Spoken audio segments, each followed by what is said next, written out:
Good morning, y'all. Just did a 5-minute little warm-up. I had a longer than normal power morning today, like where I was praying, meditating, writing in my journal. So it's actually later than I normally would be working out. So I'm gonna have to do the quick, like level 1, 3 sets of 10 reps each of these 6 different workouts. So today, day number 5, focusing on the legs. So we got squats. Let me just show you. 30 Days of Strength by Darby. Look it up. You'll see. Squats, side leg raises, lunges, leg extensions, plank leg raises, slow climbers. So we're jumping right in, y'all. And today, no meditation music. We are going to be listening to, some morning motivation. Something on YouTube, I need to get a snuffer. I keep using the same lid for all of them. All right, y'all. Starting off with squats. 10. At some of these, I'm like, side leg raises 10 reps each side, squats 10. I'm gonna just do like, I don't know, I feel like I can keep switching it up. Like squats, I can do 20. Let me just, look at me, switching back and forth. Let me just stick to the thing because I'm short on time anyway. So 3 sets, 10 reps each. I'm just getting our video together, y'all. 94% of people believe company culture is important to an organization's success. It's really hard to be truly happy when you're not being yourself. And most of us have no clue who we are. I feel like doing more squats though. Situations that don't look like they're going to work out. So I probably ain't going to. We don't see how we can get well, how we can accomplish a dream, how our family will be restored. All the circumstances say it's not going to happen.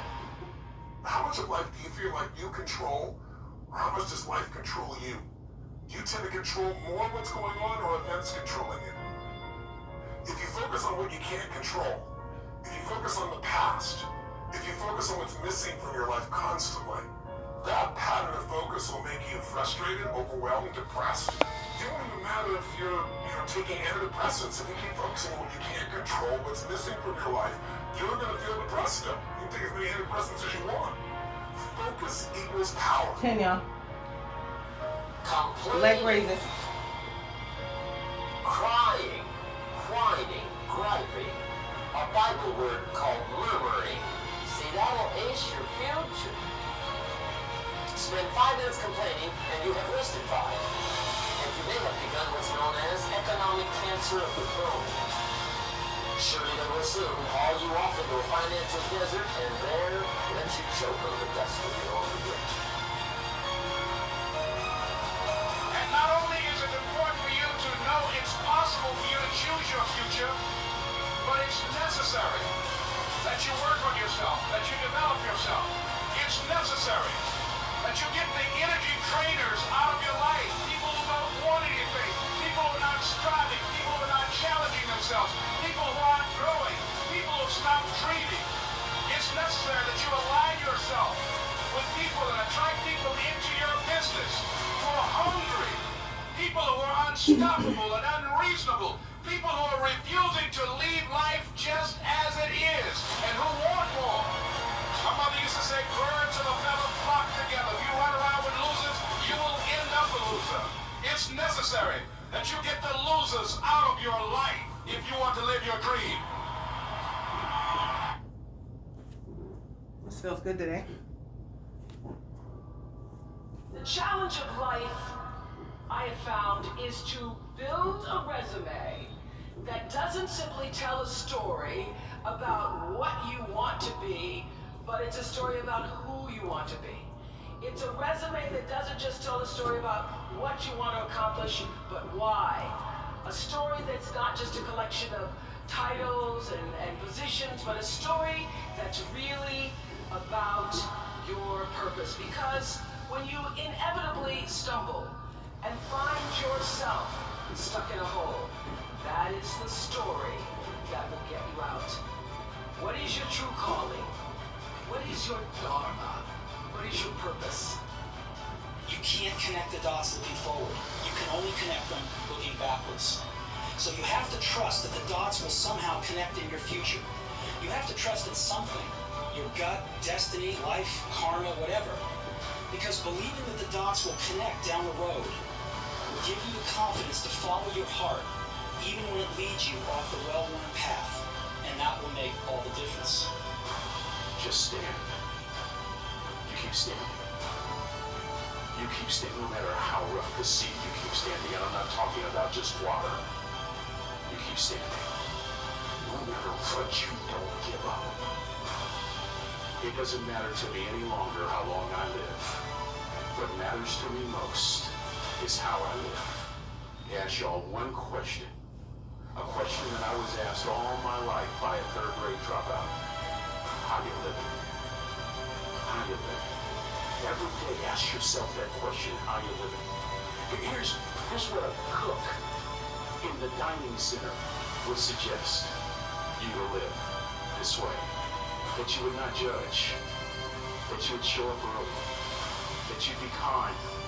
That you make sure that that servant's gown is huge and used.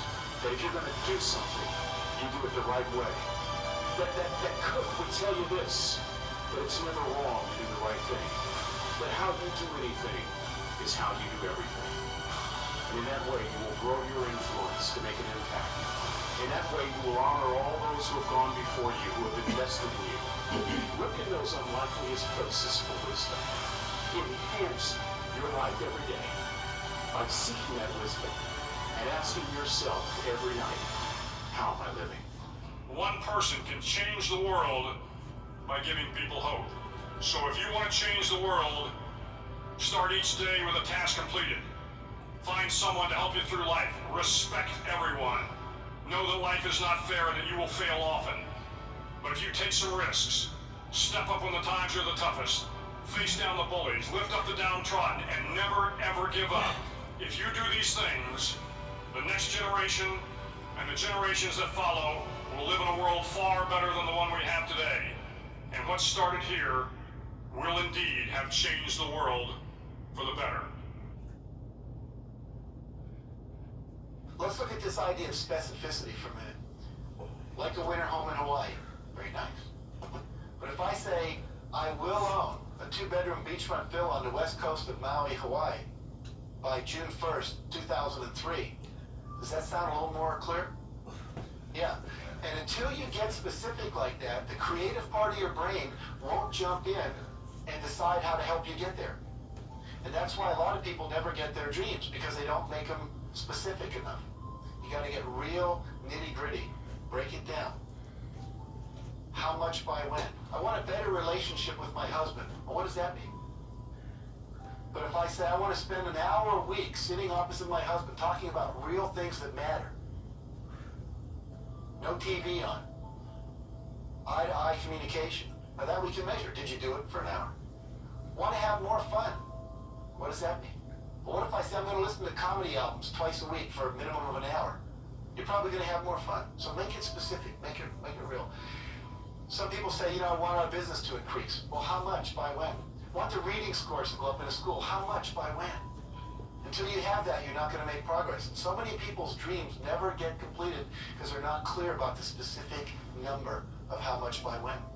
I told you earlier in the program, we said we're going to sell 1.5 million books in 1.5 years, and that directed our behavior. Recently, we just said we're going to sell 1 million books in one day.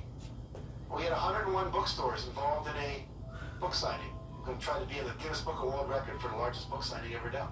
Now, I don't think we sold 1 million books. Maybe we sold a couple 100,000.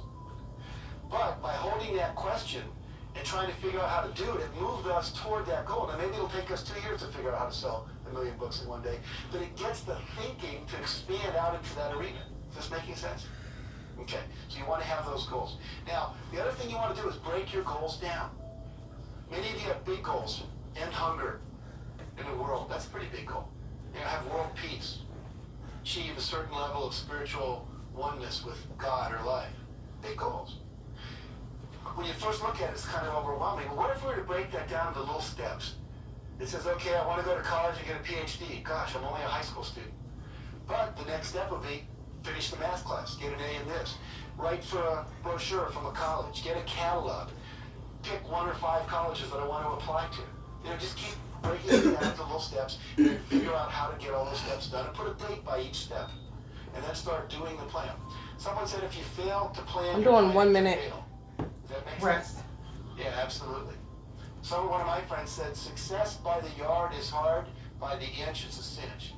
So we just break it down into small pieces. I was reading the Guinness Book of World Records because we were thinking about being in there, and this guy set a goal to eat an entire bicycle, tires and all. Now, how do you do that, right? Why would you do Well, that? it took him 17 days. But what he did is he kept cutting the bicycle up and then melting it down into little swallowable pieces, and he ate them. I don't know how much stayed in, but he ate them, right? But the point being, anything can be done if you break it down small enough. Make sense? Let the bigness of a goal overwhelm you. I don't know if you'd agree with me on this, but in many ways, one of the key factors to legendary success isn't your natural ability. It's not whether you have the right product. It's not whether you're in the right field. It's not whether you've had a blessed background. It's not whether you have the right IQ. I want you to really think about and deconstruct and play with, maybe later tonight in your journal. I want you to deconstruct this idea of confidence. And it seems like a very simple word, but just think about it in your own life. When you have confidence, or we could even call it fire, when you have that fire within you, that confidence, that interior bravery, you almost have this power to do whatever it takes to get your brave vision done. You see, in this world, it's not about, in many ways, your strategy in your business or your ability in your life. It's about this thing called confidence. And we've all had these times in our lives when we are full of confidence. And what other people see as a problem, we simply do see as an opportunity. Other people see it as a stumbling block or a wall, and we see it as a stepping stone or this solution. And so confidence is something that you really want to wire in. Confidence is something you really want to develop. Confidence is a practice. Confidence is a muscle. And like any muscle, the more you focus on it and practice it and train it, the stronger your confidence is going to grow. And I just have to say it again. When you are at a place in your life when there is an ongoing, steady stream of confidence moving through your mindset, moving through your heart set, you do the heroic in your business and you achieve the remarkable in your life. LeBron shows up. This dude comes in 15 minutes before practice, and LeBron gives him that look like, hey, dude, what's going on here? He's like, what do you mean I'm 15 minutes early? He's like, should have been here an hour ago. And when he says that to this dude, the guy knows LeBron's been there for 2 hours. So all I ask you to do, like, here's a guy, probably the best that's ever walked out on a basketball court, short of Michael Jordan. I'm about to say, But both of them had one thing in common. They worked. Okay, it wasn't about just their talent. It was about their work ethic. People knew them for their work ethic. So just ask yourself this week: do people know you for your work ethic? Are people like, man, you work hard? Are people actually commenting about you showing up early and staying late? Because if they're not, then you're just blending in with everybody else's work ethic. At the end of the day, talent will not win the game. It is work ethic that will win the game. So when I saw this, I'm like, here's a guy, top of his game, he's got all the money you could possibly, he could never spend all his money. Impossible. He'll be a billionaire. Okay? And he's showing up 2 hours early to make sure he plays the game, to make sure he's in physical condition, to make sure that he can stay in the game long past it. He doesn't even need it. He's got all his rings. I gotta tell you, I was so inspired by it because I got a bunch of partners. I got guys that I do business with. I got one of them in particular that I'm having some problems with. He told me, man, if I had your money, dude, I would retire. He said it to me over and over, and I hadn't been listening to it enough to understand. He wants to go lay down, okay? You cannot run, what's that thing called you did? You can't do an Iron Man with that attitude. Don't know why you'd want to do an Iron Man, but I tell you what, if you could do an Iron Man and then take that and add it to your career, to the longevity of your career, you know, because look, it's going to be 5 years from now, 10 years from now, it's going to be 20 years. You're going to look I think I'm back gonna have and to say, stop and the marketplace these is going to two reward sets. whatever you do every day. It's easy to discard, say, 10 terrible ideas and go after the one good idea. But when you start to get a little bit of momentum, you can drown yourself in good opportunities that aren't great opportunities. And if you scatter your focus, you try to do 17 different product lines, you can kill your business really easily, particularly when you have a small team. So I think asking yourself repeatedly, what is the one project, the one initiative, the one campaign that, if successful, will render the rest of these things either unnecessary or much, much easier? What is that one step? And, you know, I've called it this lead domino before, but what is the one thing on this list of 7 different campaigns that will make all the other ones irrelevant or much easier? How do you, I mean, that's a tough answer, isn't it? Because they all sound good. Yeah, I think they can. And I think that what it comes down to oftentimes is it returns back to measurement. So how are we defining success? Like if we want to grow the company, let's just say, what does that mean? In 3 months, 6 months, what are we measuring? Why are we measuring those things? And you know, what is a sort of a comfort goal? Meaning like, okay, we think we can easily hit this number. What is a stretch, and what is like, hallelujah, we threaded the needle. And then come up with a really concrete number to tackle. And once you have that number, then you can look at those 5 and say, all right, which of those are going to serve us right now? And I'm dealing with that increasingly so, because I have all these different branches of content and activities and angel investing and so on. It's very easy for me to get scattered. It's never been easier. So I have to continually ask that type of question. What's your main focus now? If you had to boil it down to one. My main focus right now is building my podcast, the Tim Ferriss Show, up to a point where it's consistently in the top 10 to 15 on iTunes, so that I can establish a presence and name recognition in Hollywood and entertainment, which I can leverage then for the TV show and film projects that I'll be expanding into in the next 3 to 9 months. And specifically what that means is targeted advertising for the podcast, specifically towards people who are producers, agents, actors, directors in Hollywood and New York City. All of that can be quantified.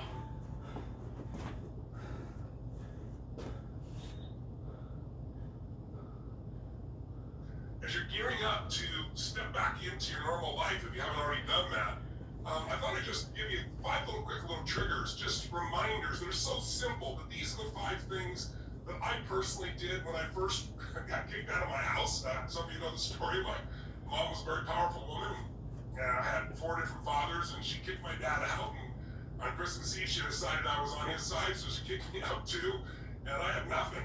And I had to figure out what to do. She got my 1960 Volkswagen. I earned it $40 a week. And don't get me wrong, I love my mom, but she abused alcohol and prescription drugs. And when people do that, they're not themselves. They do little crazy things. But I am who I am because of her. And part of that was even that first step where I had to just figure out what to do with my life. But it was incredibly depressing. I have a younger brother, 5 years younger, younger sister, 7 years younger. I love them, loves of my life. And I was separated from my brother and sister, and I'm walking in the rain trying to figure out what the hell I'm going to do, and I'm still in high school. And so one of the things that I did is I slept on this mountaintop. Of course, it rained, and so the next day I talked to a friend, a lady friend, not a girlfriend, but a girl who was a friend, and her parents let me stay in their laundry room. And I remember I was so depressed. I don't know if you've ever been to that place where you're like wondering why you're even around or whether you should be around. It was a pretty brutal time. But what turned me around was feeding my mind. What I mean by that is about a year earlier, I'd gone to this seminar by Jim Rohn. I know many of you have heard of Jim. He's no longer alive, passed some years ago, but he was a mentor of mine. And I went to a seminar when I was 17, and in the seminar, he really talked about the importance of feeding your mind. And you've got to feed it, because otherwise things come at you. And so I remember I took a little bit of change I had left in my pocket, and I got on a bus, and I drove, they drove me on the bus for about, I don't know, it's about an hour away from where I was, because I'd been to this place once before, this amazing bookstore. And I figured I'll go in there and I'll just read a bunch of books while I'm in there, because I can't afford any. And then I picked up a book called The Magic of Believing by Claude M. Bristol. And in this book, it talked about training and conditioning your mind and how what goes in your mind becomes the experience of your life and how to do it. And I was so depressed, I didn't know what to do. And so I went and, I'll never forget, I went back to this little laundry room and there was a mirror there and the book said, put your goals in the mirror so you look through your own eyes into your goals and you see in your own eyes and you read those goals. Do it with soap. And so I did it in the mirror. And I made these little posters that said things like, only a loser is depressed. Now that's not true. But I felt like I'm not a loser, and that was the leverage I had, right? I can't be depressed. The loser's depressed inside. I just try to work on everything. But gradually I started turning my life around, and I did 5 things, and I did them again. I gotta tell you, multiple times in my life when I hit really bad places, when I was told I had a tumor in my brain, and that, I might die, when I buried all 4 of my fathers over the course of a year and a half, and my mother. Those are rough times. They start to shift you. When 2008 happened and it looked like everything was going under, and I went back and I reapplied it here at the beginning of the pandemic as well. So they're really simple. But first, of the 5 keys to transform your life, I don't care where you are, how great it is, if you can get to the next level, the first step is stand guard at the door of your mind. And I got that from my teacher, Jim Rohn. I remember he came to me one day and I was really frustrated. I was saying, I'm working so hard and nothing's really working and I don't understand it. And I was super frustrated. And remember, he came to me, he said, Tony, he said, listen to me. He said, tell me what are you reading? He said, tell me who you're talking to. He said, tell me who you're surrounding yourself with. And I said, well, I'm mostly isolated by myself. And I said, but I'm so frustrated. He said, listen to me. He said, answer this question for me. He said, what happens in the world if, let's say, your worst enemy comes by and drops sugar in your coffee? I said, well, you don't have sweet coffee. He said, well, what if your best friend, even by accident, drops 1 drop of strychnine? What if it's your brother, your sister, your mother, your father, somebody you love, accidentally drops 1 drop of strychnine? You'd be He dead. said, well, then you'd be dead. He goes, that's right. So remember, life is both sugar and strychnine, so watch your coffee. And what he really meant was stand guard at the door of your mind. Because today, we live in a world where the media, they're not bad people, they're good people, but they're companies. And they got to take care of their shareholders. And the only way they win is by getting your eyeballs. And the only way they get your eyeballs in a world where there's so much information is to startle you. The news is not designed to educate you or inform you. You know that. That's why it says drinking water may kill you. Film at 11. Anything that grabs you. And so we're living in a culture of so much fear. So if you're going to take your life back, you got to take into a limited amount of that media and be able to pursue it, not let it pursue you. Today, most people, in order to get your attention, we all know what they do. It's called clickbait. So went down When there. you create a headline that'll grab you, it doesn't matter if the content is even real news or not. A lot of times the headline isn't really what the whole story is. But it pulls you in. There's whole groups of people whose entire life is designing algorithms and language to make you stay online more so they can make more money. But it isn't necessarily to your advantage. So what Jim Rohn used to say to me is, he said, Tony, this is your new daily practice, because this is what I really want to get to you guys here, is if you want to keep momentum, if you join me for those few days, 5, 6 days, or 7, I guess we did for the challenge, or you went immersion with me as well, the key is to get momentum and keep momentum. If you work your tail off to get momentum going, and then you drop it, oh my God, you got to start all over again.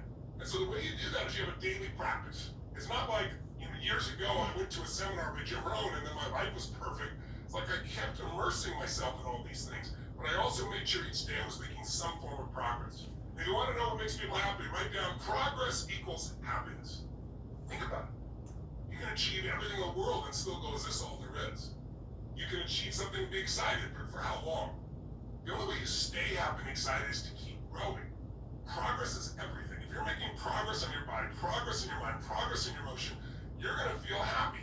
When you get there, you feel excited, but again, for how long? A year? No. 6 months? 3 months? 3 weeks, 3 days, 3 hours, because we're not made to just sit and, be successful. We're made to grow. We're made to then actually grow. We have something to give. So step 1 is, let's see if you put a little system standing guard at your mind. And Jim Rohn said to me back then, the number 1 thing you have to do is read 30 minutes a day. So never less than 20 minutes. And I'm not talking about what comes to your phone. I'm not talking about clickbait. I mean a book. I mean something that you pursue. Great ideas are never going to interrupt you. They have to be pursued. And yet, if you don't pursue them, you're going to get what everybody else has, which is all this fear, all this uncertainty, all this stuff that won't work, because everybody's focused on what won't work, what can't happen. Why? Because they're afraid. They're afraid to fail. They're afraid to try and feel like they're not enough. So you gotta stand guard at that mind by feeding your mind. You know, Jim Rohn used to say to me, success leaves clues. If you want things to get better, you gotta get better. If you want things to change, you gotta change. But you gotta do it deliberately and consciously. And he used to say to me constantly, he said, Tony, you've got to constantly find a way to feed that mind, something that's got strategy in it, philosophy, something that's gonna improve the quality of your life. And if you really learn it, you can have the people you love with the things you learn. And so I got hooked. And so I decided I'm gonna read a book a day. I took a speed reading course, and I didn't read a book a day, but I read 700 books over the period of 7 years, all in the area of philosophy, physiology, emotion, the things to me that mattered most. And what I really try to do is each day try to use something I learned, not just read, not just let my learning lead to knowledge. You know, Jim used to say, if you let your learning lead to knowledge, you become a fool. If you let your learning lead to action, that's when your life changes.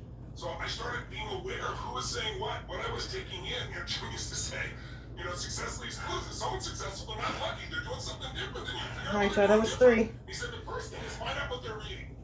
He said I remember he said to me something funny. He said, find out what poor people read and don't read it. And when he said poor, he didn't just mean financially poor. He meant people that were unhappy, people that had no sense of meaning in their life, people that were financially strapped because they weren't managing to add value to other people. People that found themselves not taking care of their relationships in their body. All right, y'all. Again, day number 5.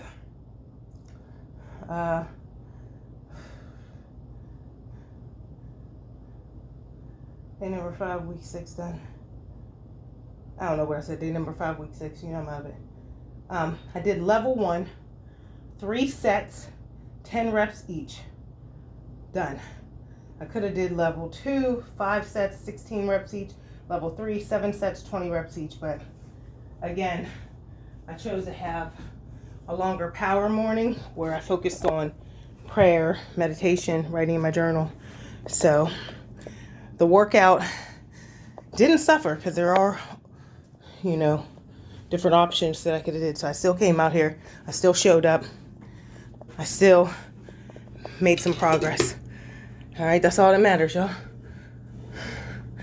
All right, you have a great day. Do something positive for your mind, body, and soul. I'm out.